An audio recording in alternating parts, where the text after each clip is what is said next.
Welcome to Unleashed, the show that explores how to thrive as an independent professional. I'm your host, Will Bachman. In episode 238, I shared 17 ideas on technology tools to set up when you have some downtime between projects and you're looking for a way to use the time effectively. In today's episode, I'm going to discuss ideas for how to invest in marketing when you have some spare capacity. So here are 14 ideas. Okay, number one, get a logo designed for your firm. You might consider a crowdsourcing site such as crowdspring.com or 99 Designs, or you can find many talented logo designers on Fiverr. That's Fiverr, Fiverr.com. Number two, once you have a logo, get business cards. I personally really love moo.com, and a link is in the show notes. Number three, get correspondence cards for sending a nice handwritten note.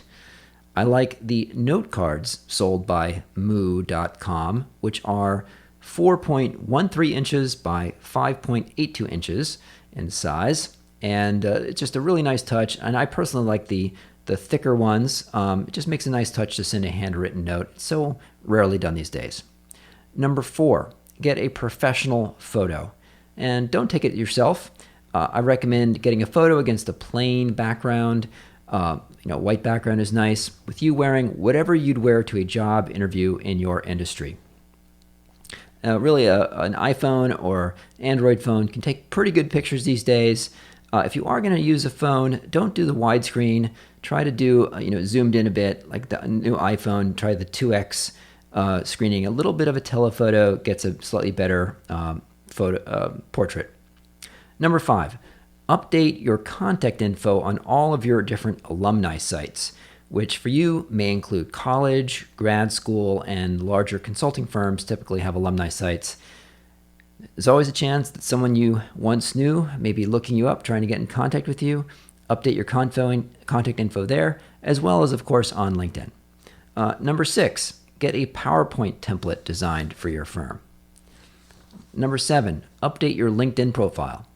In episode 211 of this show, I discuss LinkedIn profile best practices for independent consultants, and you could pair that episode up with episode 235, where I interviewed Mark Williams, who goes by Mr. LinkedIn and has the podcast LinkedIn Formed. Number eight, update your resume. I see a lot of independent consultants who haven't bothered to update their resume. Sometimes they'll send it to me and it still lists them at their last employer. While the resume may seem old school, some clients still are old school, and they just want to see a plain resume in addition to your LinkedIn profile. Number nine, create a bio page in PowerPoint format. If you partner with a boutique consulting firm or with an expert network or a staffing firm, they may ask you for a bio page to include in a proposal to their client. Most likely they'll ask you to update your bio to fit their format, but it certainly helps a lot if you have one that's ready and off the shelf that you can just edit.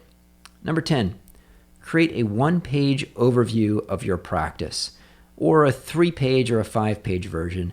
This is tough. It's not easy to create this kind of marketing collateral, but you often do get asked, just send me one page or send me a quick overview of your firm. And instead of just pointing people to your website, it is nice to have a short overview of what industries you work on, what functional areas you work on, maybe a quick case study, a quick bio of you, just a quick overview of your firm.